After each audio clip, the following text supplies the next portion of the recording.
Hey, this is Dave, and this episode is brought to you by another podcast I think you'll enjoy called Physical Attraction. Physical Attraction is the show that explains physics, science, and technology. From the existential threats to humanity, to the impact of technologies on our society, through to the fundamental physics that lies behind it all, we'll take you on a trip through nuclear fusion, neutron stars, artificial intelligence, and quantum mechanics. From interviewing experts to intricately researched narrative episodes, Physical Attraction strives to explain fundamental questions about how the universe works and where the world is going.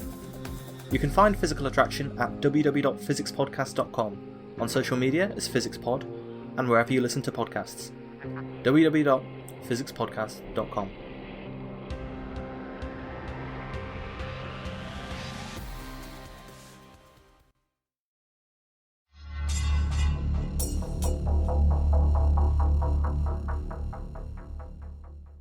By 1847, Richard Grenville, the second Duke of Buckingham and Chandos and a major Tory politician, was out of options. Over the past 8 years, he had more than quadrupled his debts, which now totaled the then unthinkable sum of £1 million. That's more than $127 million in modern terms. At this point, he was effectively forced into bankruptcy, as his 23-year-old son took over his considerable estates and gradually auctioned them off. Born into a noble family in 1797, Buckingham had always been an extreme spendthrift.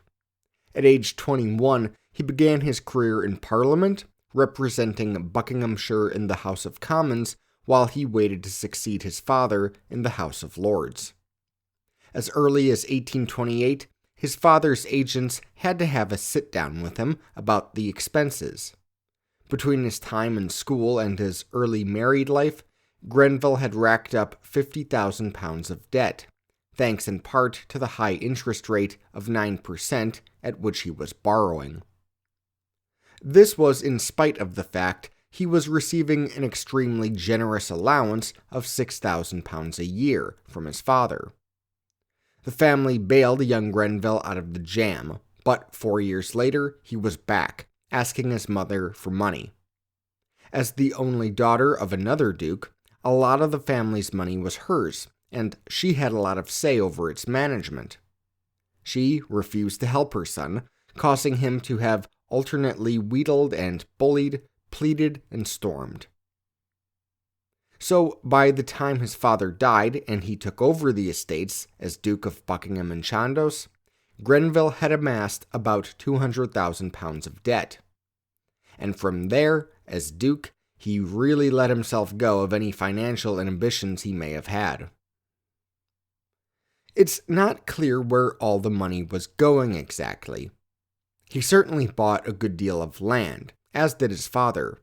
Land, it turned out, which wasn't very profitable. And we'll get into the reasons why in this episode. It was also partially because he was spending money wooing people as he climbed the political ladder, getting the prestigious role as Lord Privy Seal, briefly from 1841 to 1842 during the Peel government. But most of that money must have been going to luxury items, to lavish entertainment, expenses for maintaining hunting game on his land, and lawsuits. And of course, as he tried maintaining this lifestyle, he had to bounce around from moneylender to moneylender, and had to keep paying higher and higher interest rates. Helping him with his borrowing was an obscure solicitor named Augustus Manning, who Buckingham preferred to his own agents, who, wouldn't have let this problem get so out of control. This way he could bury his spending addiction without anybody noticing. And perhaps they should have noticed. In 1844, for example, Buckingham threw a massive party for his son's coming of age. It went on for about a week at their estate at Stowe, where they held several public dinners and speeches, sports, hunting, fireworks, and a fancy ball. By this point, Stowe had become a legendary estate, with a great park, a famous library, and a great treasure of art. And this was in addition to the estates in Bucks, Somerset, Middlesex, Cornwall, Hampshire, Ireland, and Jamaica, as well as a townhouse in Pall Mall. Yet these 52,000 acres only produced about 66,000 pounds of income annually, far less than what Buckingham was spending annually. His mother was still unwilling to help, as were his in-laws. Now that his son, Lord Chandos, was of age, he wanted to salvage whatever he could of his inheritance by shoring up the family's finances. To these ends, he began selling off resources from the estates, including timber, and he began raising rents. The Duke was furious at his family, but his agents managed to convince him that the reforms were needed. Buckingham agreed to mortgage the family estates and go along with his son's reforms to start paying back the debt. But when nearly £500,000 came in from the mortgage, only 200,000 of it was used for debt payments. The rest of it went to Buckingham's own mysterious purposes. Buckingham protested at first, but at last relinquished in 1847. Forced to give up everything to his son, he would have to live off a modest pension. In the years that followed, the Duchess of Buckingham left him. In a rare move that required an act of Parliament, the couple divorced. The downfall of the Grenville family was extraordinary, especially in terms of the scale of loss. But it was not altogether unique. Other landed aristocratic families were beginning to fall on hard times, and it was a sign of what was to come.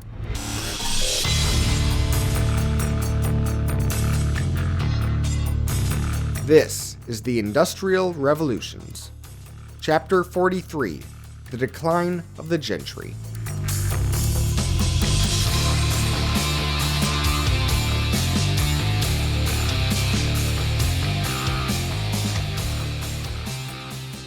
Some quick administrative notes before we begin. As you've probably noticed, I've been releasing a lot of bonus episodes lately. We had one in March, one in April, and one in May now. And thank you, by the way, to everyone who has been emailing me and DMing me to tell me how much they've enjoyed those episodes. I really appreciate it. But producing that much content has taken a toll on my research time, and that's why today's episode is going to be a little shorter than usual. And I won't be releasing a bonus episode this month either. But I will have one coming in July, so don't worry. Now, if you can't find some of these bonus episodes, that's probably because I've archived them by this point. I'm releasing bonus episodes for all listeners and leaving them in the feed for about a month. After that, they are removed. However, Patreon supporters get a special feed of the podcast, which includes footnotes at the end of each episode and a full archive of bonus episodes. So, if you want to access this exclusive content, please be sure to visit patreon.com/indriftpod to sign up. And that link is in the episode notes for this episode. Okay, so way back in Chapter 1, I told you how by 4000 BC, in the Fertile Crescent, some people were wearing colorful clothing and jewelry as status symbols which demonstrated their wealth. Well, as the years went on, this helped promote a new social construct of class. Those who belonged to the upper classes could afford to wear fancier clothes and jewelry. But occasionally, in different times and different places, wealth and class didn't necessarily line up neatly. People considered lower class would sometimes build up enough wealth to buy fancy clothes and jewelry, or a bigger house, or other status symbols. And oftentimes, the rulers of these societies would view it as threatening to the social structures of said societies, and by extension, to the stability of said societies. And when that happened, they would introduce and enforce something called sumptuary laws. Sumptuary laws could disincentivize and even prohibit certain consumer spending on extravagancies. England's Elizabeth I was a big promoter of sumptuary laws, decrying the social confusion that resulted when the, quote, meanest were, quote, as richly apparelled as their betters. Over the years, her parliament sent her numerous bills dictating exactly what kind of clothing, with how much material using how many colors, could be worn by people of varying ranks, titles, professions, and sexes. Many of these laws were repealed by her successor, James I. And as the British Empire entered the 18th century, they became less and less relevant to modern life. During the so-called Industrious Revolution that preceded the Industrial Revolution, consumer spending picked up, as individuals were purchasing all kinds of fashionable clothing and luxury goods for their homes. During this same century, the rise of liberalism led sumptuary laws to fall in popularity. Adam Smith was especially critical of the way kings and the gentry spent so much of their wealth on unproductive luxury goods and then prohibited others from engaging in the same commerce. Quote, "They are themselves always and without any exception the greatest spendthrifts in the society. Let them look well after their own expense, and they may safely trust private people with theirs. If their own extravagance does not ruin the state, that of their subjects never will." End quote. The liberal founding fathers of the United States, meanwhile, were quick to slam Virginia delegate George Mason at the Constitutional Convention when he suggested states should be allowed to pass sumptuary laws to control their citizens' quote, manners. By the 19th century, sumptuary laws were basically a thing of the past. The British nobility still had their peerage titles, their seats in the House of Lords, and a number of privileges that came with their rank. Protecting them were the forces of quote-unquote old corruption, and the Corn Laws, protecting their estates from having to compete with foreign food markets. Plus, they were able to tap the new county banks to secure mortgages to enlarge their holdings, create some labor efficiencies, and introduce new agricultural tools and techniques to improve their incomes.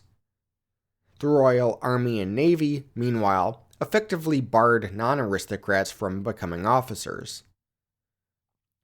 But just like the sumptuary laws, many of those laws and customs protecting the gentry would go by the wayside.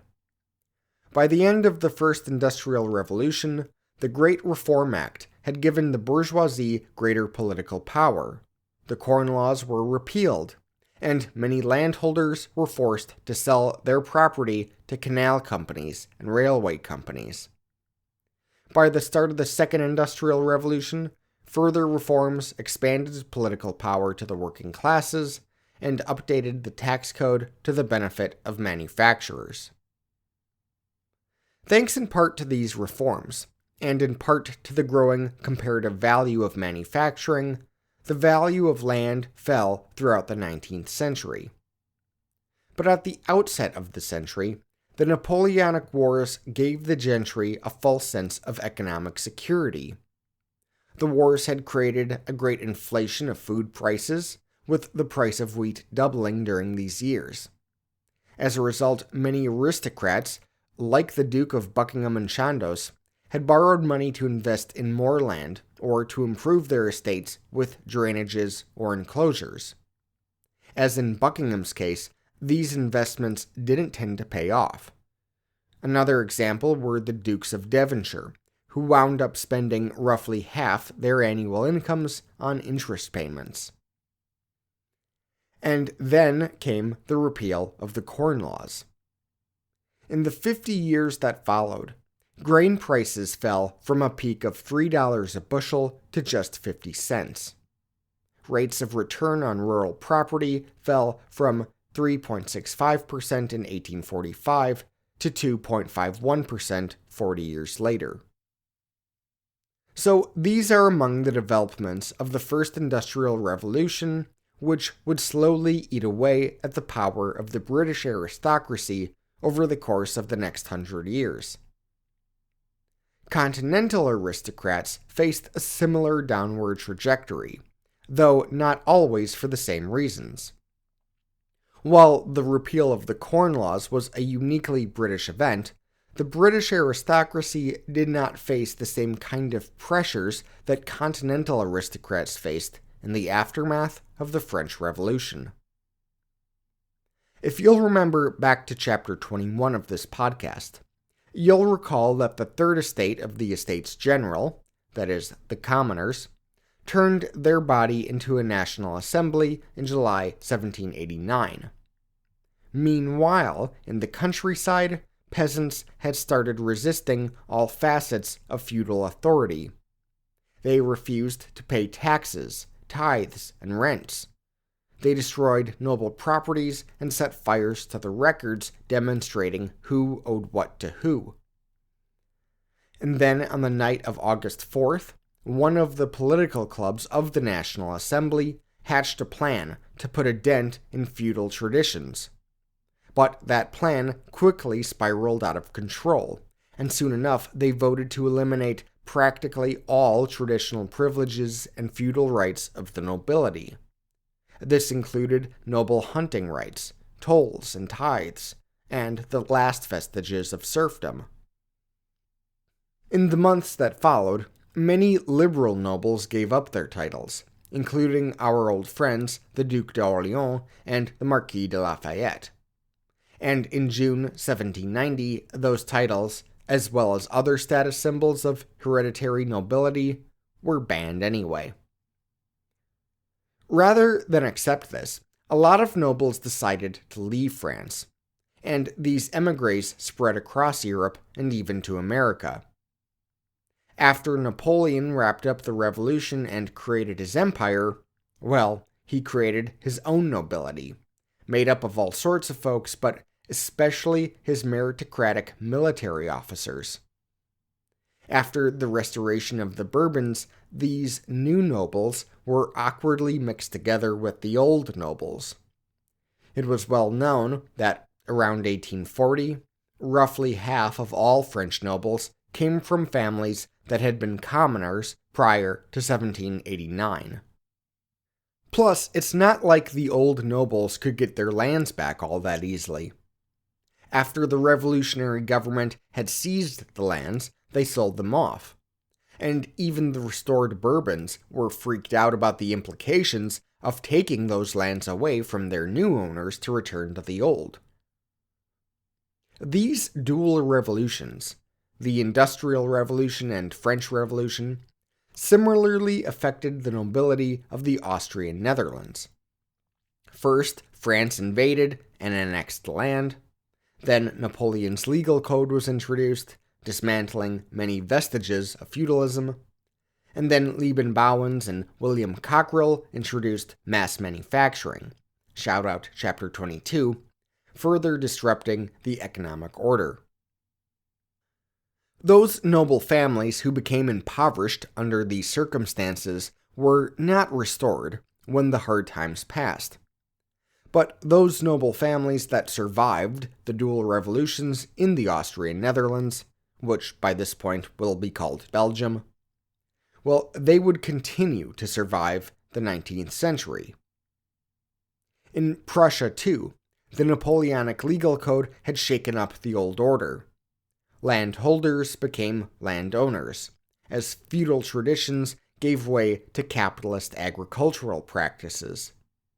And the gentry could start selling parcels of land off when they needed to, slowly leading to a decline in their dominance over the land.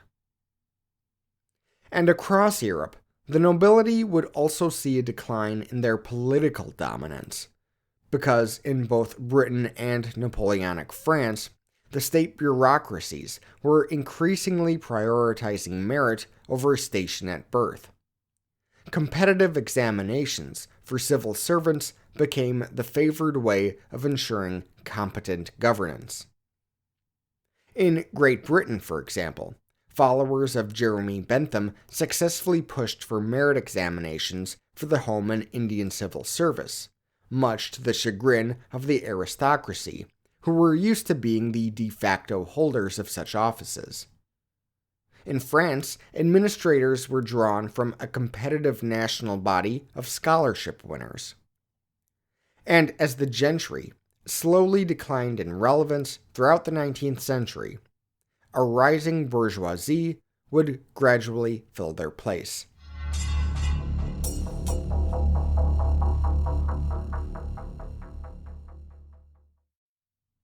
Now, I don't want to give you the false impression that the gentry became obsolete in the 19th century.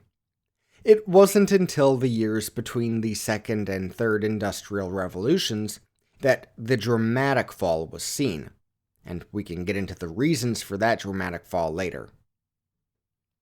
Scholars debate when exactly the cracks began to appear in the power of Europe's gentry. I suppose ever since militaries converted from horse-mounted warriors to cannons in the 14th century, the gentry's power started to wane.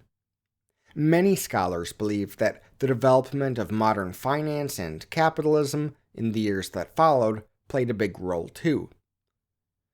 But nobody can debate that the Industrial Revolution was a major milestone in the long downward spiral. As I mentioned earlier, among the grand estates held by the second Duke of Buckingham and Chandos was Stowe House, a massive neoclassical manor with a columned portico flanked by two large wings. It had been in his family since the 16th century. Over the centuries, it had been visited by prime ministers, diplomats, and kings. John Adams and Thomas Jefferson stopped there during their tour of English gardens in 1786. Those great gardens of Stowe had been landscaped by the legendary William Kent and his protege, a young Lancelot Brown. Brown would go on to consult on gardens across England, always telling his clients that their properties had capability for improvement. This earned him the nickname Capability Brown. By the time he died in 1783, Capability Brown had contributed to the landscapes of well over 100 estates held by the traditional landed gentry, including those at Addington Palace, the old summer residence of the Archbishops of Canterbury, and Highclere Castle, better known to us as the house from Downton Abbey. Such grand country manors had been getting more and more popular among the gentry of 17th and 18th century Europe. And with the changing economic environment of the 19th century, they started to be coveted by some of the newly rich bourgeoisie. Among Capability Brown's landscapes was that at Basildon Park, a stone Palladian house in Berkshire. Built for Sir Francis Sykes in the 1770s, the home was passed down to his grandson, also named Sir Francis Sykes, 3rd Baronet. But by the 1820s, the 3rd Baronet was facing serious financial problems. As a result, he was forced to put the house on the market. It finally sold in 1838 at just 3% under the asking price. The buyer was a self-made millionaire named James Morrison. Born in 1789, Morrison was the son of an innkeeper in Hampshire. After his parents both died in his early teenage years, he bounced around, staying with various relatives until he wound up with some in London. There he worked in this extended family's haberdashery. He then married the daughter of a successful London draper and became his new father-in-law's business partner. Morrison was an incredibly talented merchant, making rapid sales that kept the company busy and growing. He also invested in land and other enterprises, including Robert Owen's New Lanark Mills.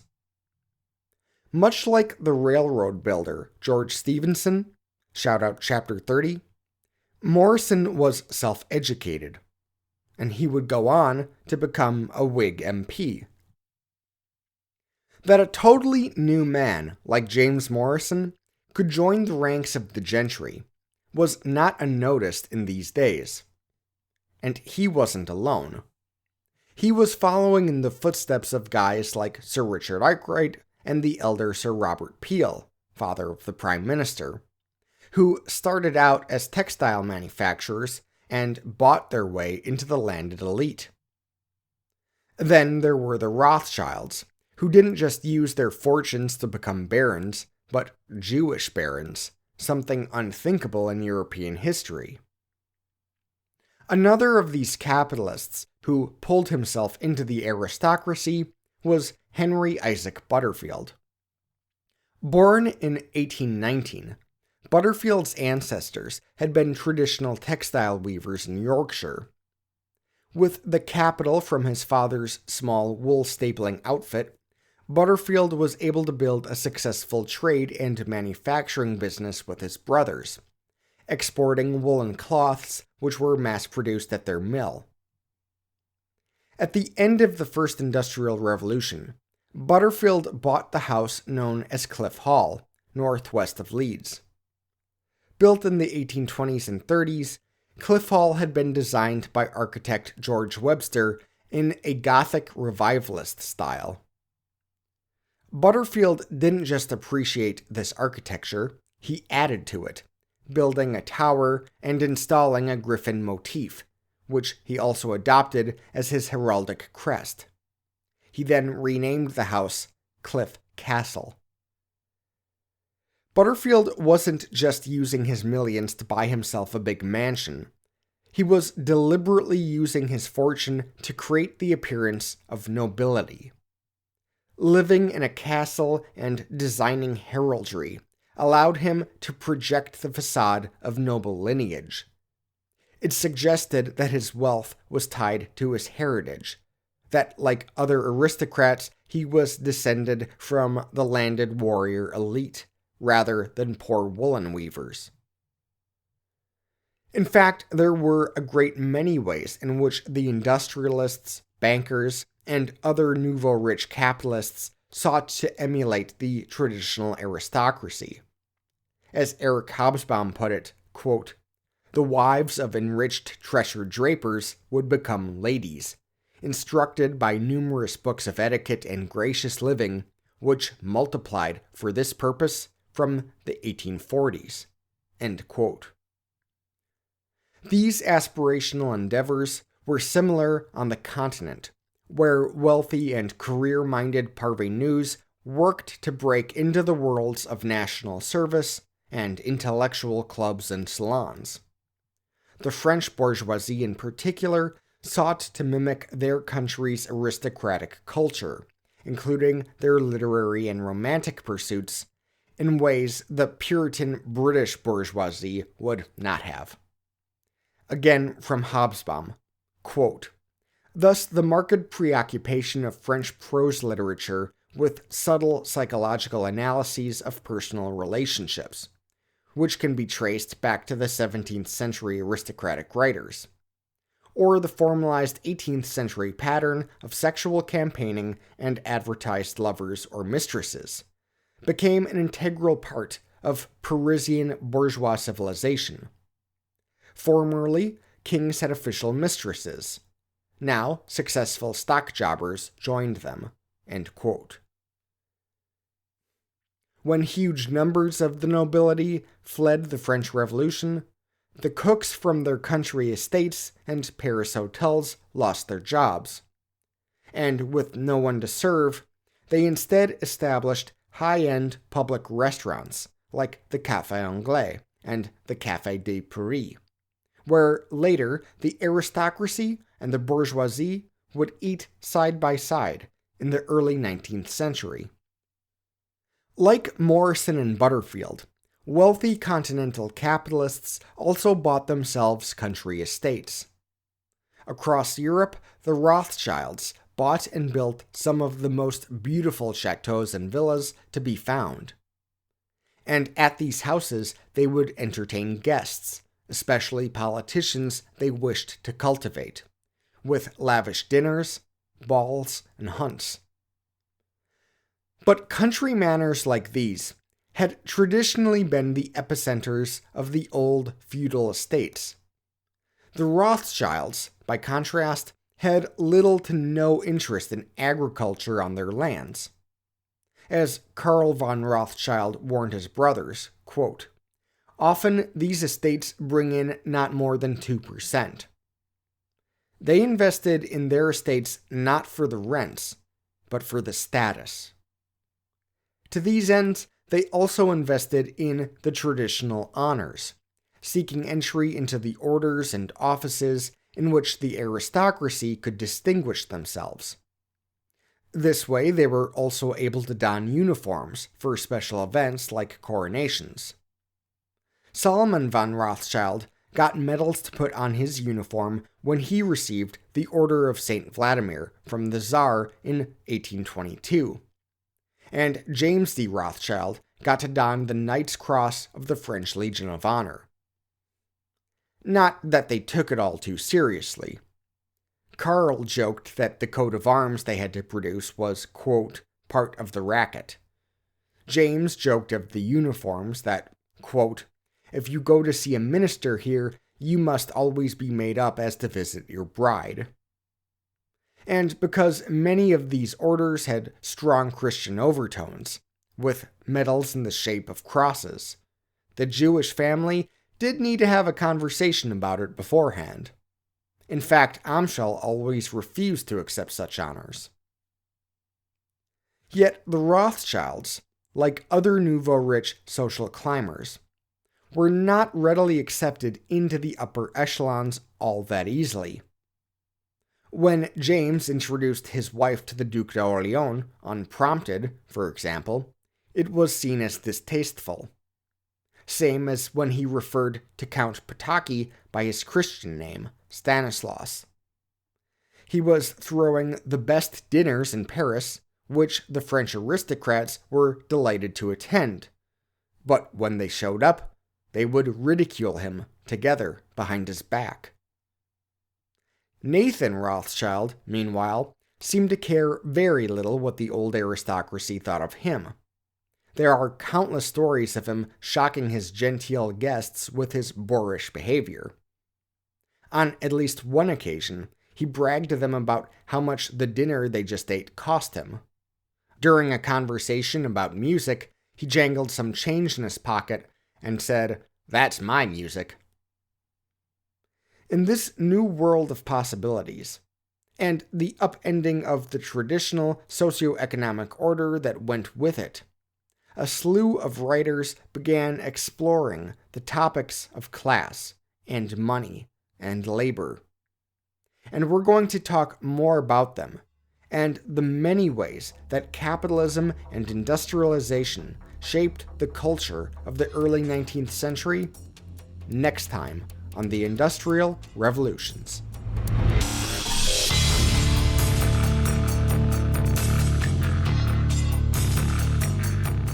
As always, thank you to everyone supporting the podcast on Patreon. Special shoutouts go to new patron Herbie Irby, as well as John Bartlett, Elizabeth Brooking, Tara Carlson, Molly Desjardins, Eric Hoganson, Peter Kirk, Brian Long, Christian Sebast, Brandon Stansbury, Ross Templeton, Walter Torres, and the great Chris Bradford. Thank you.